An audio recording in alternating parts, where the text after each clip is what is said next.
عليكم ورحمة الله وبركاته.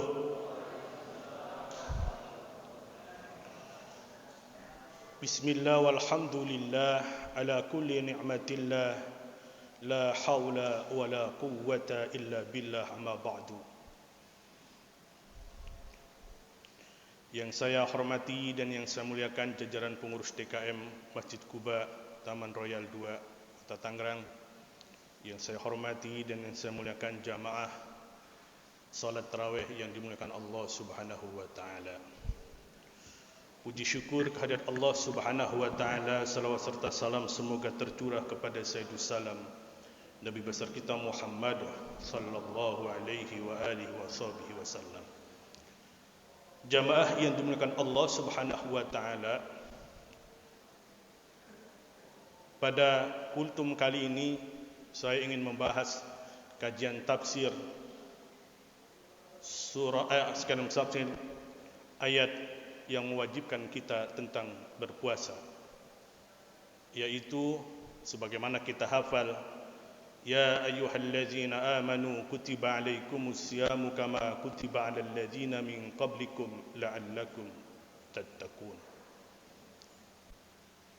Tafsir ini saya ambil dari kitab karya monumental Syekh Al-Imam Fakhrur Razi yang dikenal dengan Syekh Ar-Razi, yaitu dengan kitab Mafatihul Ghaib atau Tafsir Kabir ala Mafatihul Ghaib. Jamaah yang dimuliakan Allah Subhanahu wa taala, puasa merupakan panggilan terhadap orang-orang yang beriman.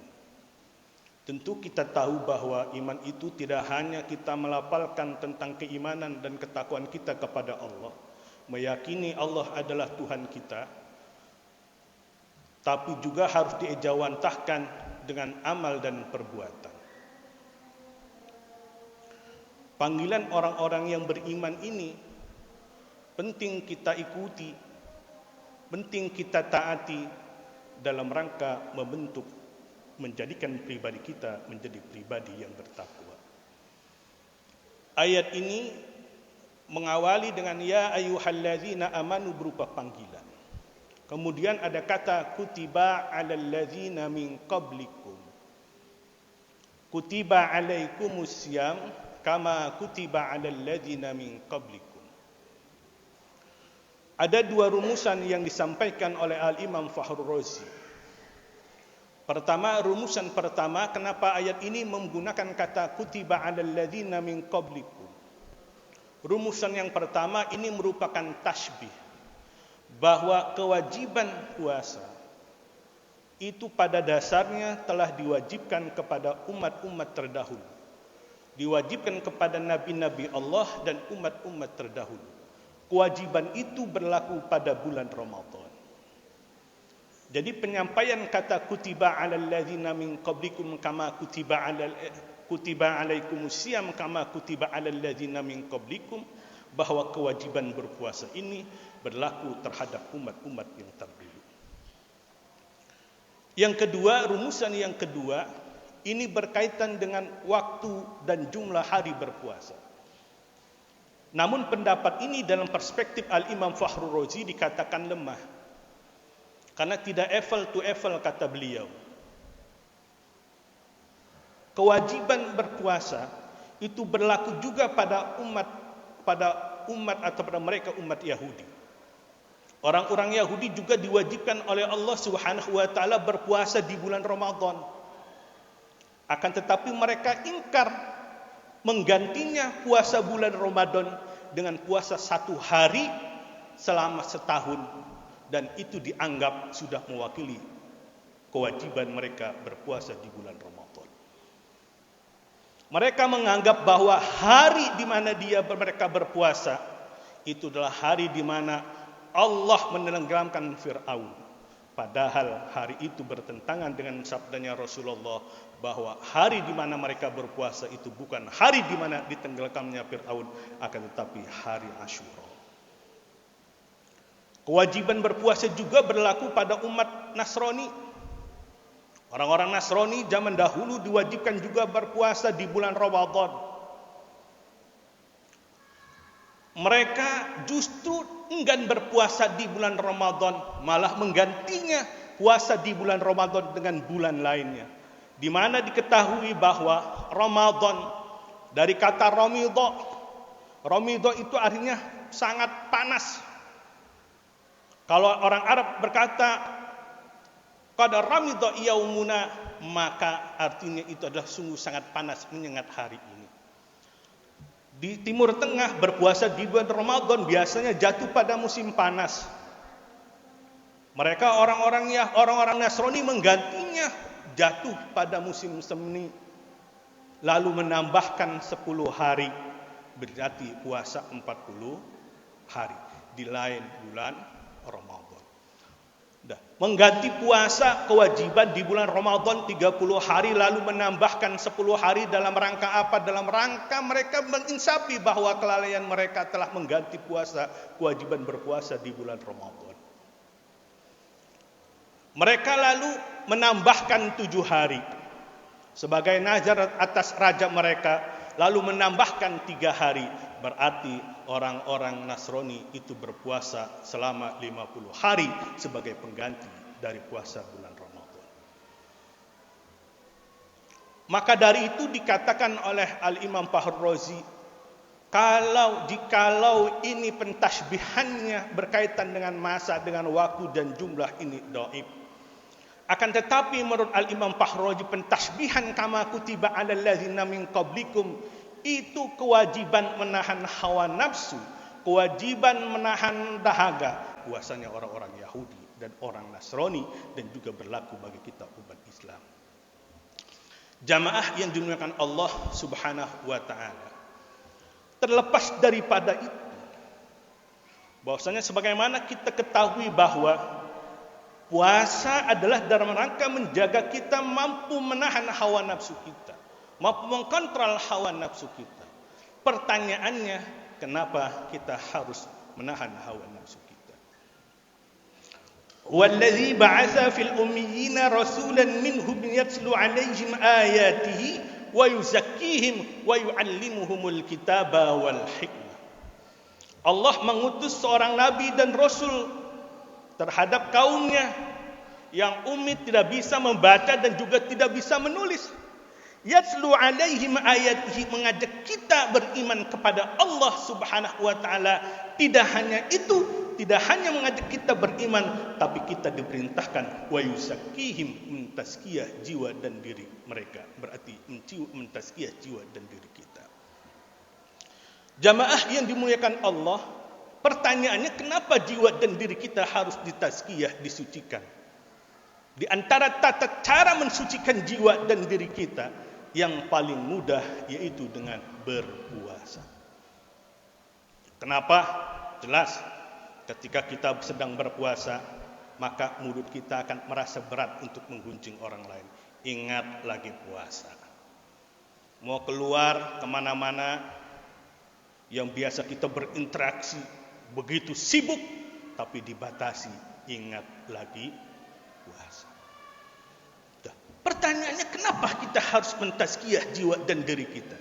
Al-Imam Ghazali At-Tusi di dalam kitabnya Kimya'us Sa'adah mengatakan bahwa sesungguhnya dalam jiwa dan diri kita itu terdapat 4 sifat karakter, di mana keempat sifat dan karakter tersebut ketiganya itu mampu menjauhkan kita berjauhan dengan Allah Subhanahu wa taala, dan satu sifat dan karakter yang akan mendekatkan kita kepada Allah Subhanahu wa taala. Pertama, di dalam jiwa dan diri kita, kata Imam Ghazali At-Tusi, ada yang namanya sifatul bahaim, al-bahimah, yaitu sifat binatang melata, karakter binatang melata. Kepuasan seekor binatang melata, sebut saja kambing, ketika ia mampu memperoleh makan dan minum, dirinya akan merasa puas.